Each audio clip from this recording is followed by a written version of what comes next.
हमेशा एक्सेल को इग्नोर करते हैं, सोचते हैं ये तो आता है, ये तो बहुत बेसिक है, इसको कौन सीखेगा? लेकिन जब जॉब में स्किल्स की बात आती है, तो हम यहाँ पर लैग कर जाते हैं। क्योंकि एक्सेल सिर्फ बेसिक नहीं है, इसमें एडवांस चीज़ें भी होती है। जैसे शुरुआत में मैं देखूँ, इसमें सबसे ज़्यादा इंपॉर्टेंट है बेसिक्स, जिसमें आता है डेटा एंट्री एंड फॉर्मेटिंग। इसका मतलब क्या होता है? डेटा एंट्री का मतलब होता है किसी भी डेटा को एंटर करना, मतलब किसी भी सोर्स से मैं अपना डेटा लेके आ सकता हूँ अपनी एक्सेल की फाइल में। डेटा एंट्री के बाद है फॉर्मेटिंग, मतलब मैं उसको अच्छे से फॉर्मेट करूँगा, उसको प्रेजेंटेबल बनाऊँगा, ऐसे प्रेज़ेंट करूँगा कि वो अच्छे से समझ में आए। क्योंकि अगर मेरा डेटा हौच-पौच रहेगा तो मुझे कुछ भी समझ नहीं आएगा। अगर मेरा डेटा प्रेजेंटेबल फॉर्म में रहेगा, मतलब जो हेडिंग रहेंगी वो बोल्ड रहेंगी और वो टैबुलर फॉर्मेट में रहेगा, उसके टेबल में बॉर्डर रहेंगी और जो इंपॉर्टेंट वैल्यूज़ है वो हाइलाइटेड रहेंगी। दूसरी इंपॉर्टेंट चीज़ है सॉर्टिंग एंड फ़िल्टरिंग। अब मैं ये कैसे करूँगा? सॉर्टिंग के लिए तुम ये वाले ऑप्शन पर जाओ, यहाँ पे लिखा हुआ है सॉर्टिंग और मेरा डेटा सॉर्ट हो जाएगा। और फ़िल्टरिंग के लिए मैं क्या करूँगा? यहाँ पर एक ऑप्शन दिख रहा है फ़िल्टरिंग का, तो मैं यहाँ पर क्लिक करके फ़िल्टर कर सकता हूँ अपना डेटा। इसके अलावा यहाँ पर कंडीशन भी होती है, अगर मुझे कुछ सॉर्ट करना है डेटा किसी कंडीशन के हिसाब से, तो मैं वैसे भी कर सकता हूँ, तो मेरा डेटा अच्छे से सॉर्ट हो जाएगा कंडीशन के हिसाब से। और तीसरा और सबसे ज़्यादा परेशान करने वाला टॉपिक है फ़ॉर्मूलाज़ एंड फंक्शंस। तो इसमें बेसिक फ़ॉर्मूलाज़ क्या है, जो कि तुम्हें आसानी से आ जाएँगे।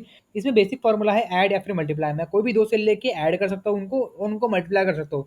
तो ये मैं अप्लाई कर सकता हूँ बहुत सारे डेटा पर भी। अगर मेरा डेटा बहुत सारा है, तो वो भी मैं ऐड और मल्टीप्लाई कर सकता हूँ पूरे कॉलम्स को सिलेक्ट करके और पूरे सेल्स को सिलेक्ट करके। इसके अलावा कॉमन फंक्शंस क्या है, जैसे कि सम। इसमें क्या होता है, पूरी वैल्यूज़ का सम मुझे मिल जाता है। तो मुझे यूज़ करना होगा सम, तो मैं कैसे करूँगा यहाँ पर? जैसे मेरा ये पूरा कॉलम है, इसको मैंने पूरा सिलेक्ट किया, उसके बाद में एंटर कर दिया, तो मेरे को पूरा यहाँ पर सम मिल जाएगा। लेकिन इसके लिए सबसे ज़्यादा इंपॉर्टेंट है फंक्शन यूज़ करना, सम का। सम फंक्शन का यूज़ करके हम कितनी भी वैल्यूज़ का सम कर सकते हो, इसका आंसर निकाल सकते हैं।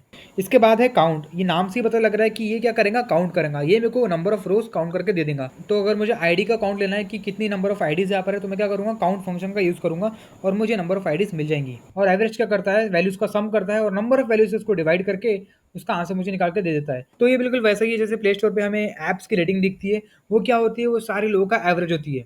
और यहाँ पर चौथा है डेटा क्लीनिंग टूल्स। इसमें मैं क्या करूँगा, जो फालतू का जो मेरा डेटा है, जो डुप्लीकेट डेटा है, उसके कॉलम में जाके मैं वो उनकी रोज़ हटा दूँगा। और जो इंपॉर्टेंट कॉलम्स में ब्लैंक सेल है, मैं क्या करूँगा, उनके कॉलम में जाके उनकी जो रोज़ है वो हटा दूँगा। तो अगर कुछ वैल्यूज़ यहाँ पर गलत लिखी है या फिर कुछ ग्रामेटिकल मिस्टेक है या फिर उनमें स्पेलिंग मिस्टेक है, तो मैं क्या करूँगा, ऐसी वैल्यूज़ को फाइंड एंड रिप्लेस की मदद से रिप्लेस कर दूँगा।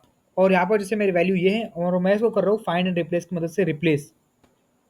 तो अब ये चेंज हो चुकी है।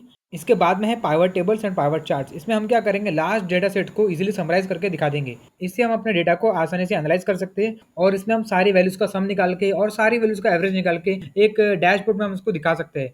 इसके बाद में है डेटा विजुअलाइज़ेशन। मैं इसको कैसे दिखाऊँगा, बार चार्ट्स की मदद से, पाई चार्ट्स की मदद से, लाइन चार्ट्स की मदद से और भी बहुत सारे चार्ट्स होते हैं यहाँ पर। उसकी मदद से मैं आसानी से अपना डेटा दिखा सकता हूँ, क्योंकि इससे समझने में काफ़ी आसानी होती है और हम डेटा विजुअलाइज़ कर सकते हैं। इसमें पैटर्न्स बनाना काफ़ी आसान होता है। अगर मेरा डेटा बहुत बड़े फॉर्मेट में रहेगा, पैराग्राफ में रहेगा, तो मैं समझ ही नहीं पाऊँगा डेटा को। पर मेरा डेटा अच्छे से समराइज़ फॉर्म में मुझे दिखेगा, एक डैशबोर्ड के फॉर्म में मुझे दिखेगा, तो मैं ईज़िली समझ पाऊँगा और उसको एनालाइज़ कर सकता हूँ।